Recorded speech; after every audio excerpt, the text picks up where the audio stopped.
दोस्तों नमस्कार। आप सभी को पता है कि यूजीसी नेट परीक्षा के जो डेट्स हैं वो करीब आते जा रहे हैं।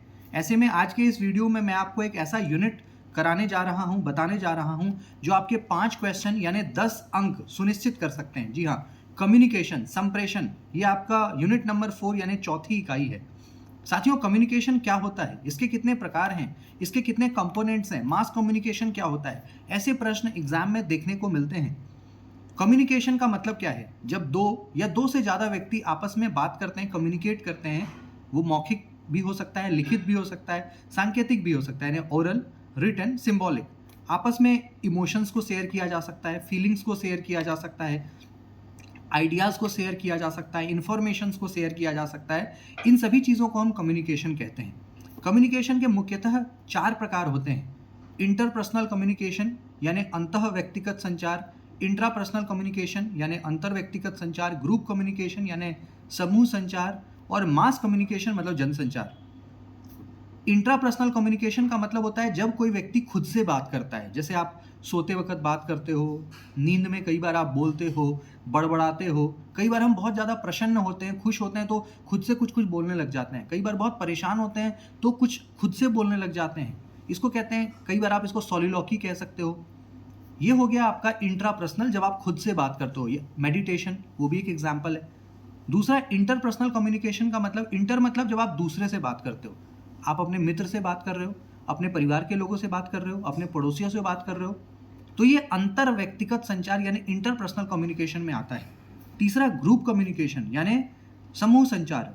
जैसे मान लीजिए कोई क्लासरूम है, उसमें 50 बच्चे, 100 बच्चे आपस में पढ़ रहे हैं, टीचर या प्रोफेसर वहाँ पे लेक्चर दे रहे हैं, तो वो ग्रुप कम्युनिकेशन होता है, जहाँ पे 50, 100, 150, 200 लोग। और इसमें एक चीज़ महत्वपूर्ण ये है कि सब एक दूसरे को बाय नेम या बाय फेस जानते हैं। ये ग्रुप कम्युनिकेशन का मेन फीचर है कि स्पीकर और लिसनर आपस में एक दूसरे को जानता है। चौथा मास कम्युनिकेशन है यानी जनसंचार। आप सभी लोग media, cinema, television, radio, FM, इन सभी चीज़ों से परिचित हैं। तो मास कम्युनिकेशन का मतलब होता है जहाँ पे जनता का बहुत ज़्यादा समूह हो, लाखों, करोड़ों, ऐसी संख्या में जनता संचार करता है। जैसे एग्जाम्पल के तौर पे मान लीजिए अभी इलेक्शन का दौर चल रहा है, कई सारी जनसभाएं हो रही हैं। ऐसे में जब एक जनसभा होता है तो उसमें कम से कम 50,000, 1-1 लाख लोग आते हैं। लीडर भाषण देता है। लीडर सारे ऑडियंसेस को नहीं जानता, बाय नेम और बाय फेस नहीं जानता, बट फिर भी वो वहाँ पे एड्रेस कर रहा है, यानी अपने मैसेज को कॉन्वे कर रहा है। ऐसे में इसको मास कम्युनिकेशन बोलेंगे, जहाँ पे लिसनर और स्पीकर वो एक दूसरे को जानता नहीं है। हाँ, लिसनर स्पीकर को जानता है, लेकिन स्पीकर यानी जो बोलने वाला वक्ता है वो अपने लिसनर्स यानी जो लाखों की भीड़ है उसको नहीं जानता। जैसे मान लीजिए कि हम न्यूज़ चैनल की बात करते हैं। आप कोई भी पर्टिकुलर न्यूज़ चैनल को देख रहे हो, आप देख रहे हो माने पूरे भारत में अलग अलग जगह पे लोग उसको देख रहे हैं, बट न्यूज़ चैनल का जो मालिक है उसको तो नहीं पता ना कि आप कौन हो या आपका क्या परिचय है, बट फिर भी वो अपने मैसेज को आप तक पहुंचा रहा है। ऐसे ही सिनेमा है, फिल्म में भी हम लोग जाके देखते हैं, जो सिनेमा का प्रोड्यूसर है उसको नहीं पता कि आप कौन हो, बट वो मैसेज को कन्वे कर देता है। इसको कहते हैं मास कम्युनिकेशन, जहाँ एक साथ करोड़ों करोड़ लोग तक हम अपने इंफॉर्मेशन को, सूचना को प्रवाहित करते हैं यानी पहुंचाते हैं।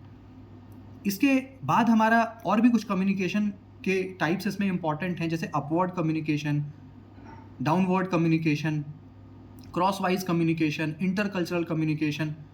अपवर्ड कम्युनिकेशन का मतलब क्या है? ऊपर की ओर संचार, यानी कोई ऊपर का जो व्यक्ति है वो नीचे तक मैसेज पहुंचाएगा। सपोज करते हैं कि कोई यूनिवर्सिटी है, अब उस यूनिवर्सिटी में कोई वर्कर है जो सबसे निचला कर्मचारी है, उसको मैसेज पहुंचाना है यूनिवर्सिटी के वीसी तक, तो वो क्या करेगा? एक प्रोटोकॉल को फॉलो करेगा, है ना, यानी वो मैनेजर को, सुपरवाइजर को, फिर जा, तो इस तरह से कम्युनिकेशन के कई सारे टाइप्स हैं।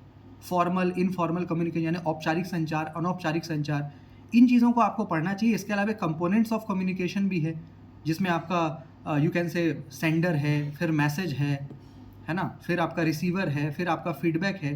तो ये सारी चीज़ें बड़ी इंपॉर्टेंट है। ये एक छोटा यूनिट है। मैंने आपको जितने भी टर्म्स इसमें बताए, अगर आप इसको हाईलाइट करेंगे, अच्छे से पढ़ लेंगे, तो मुझे लगता है कि आप इसमें मैक्सिमम स्कोर कर सकते हो। इंटरेस्टिंग और ईजी टॉपिक है। अगर आपको ये वीडियो अच्छा लगा हो, आप नीचे अपने कमेंट को फीडबैक में के रूप में ज़रूर डालें। मैं आपको नित्य यानी डेली बेसिस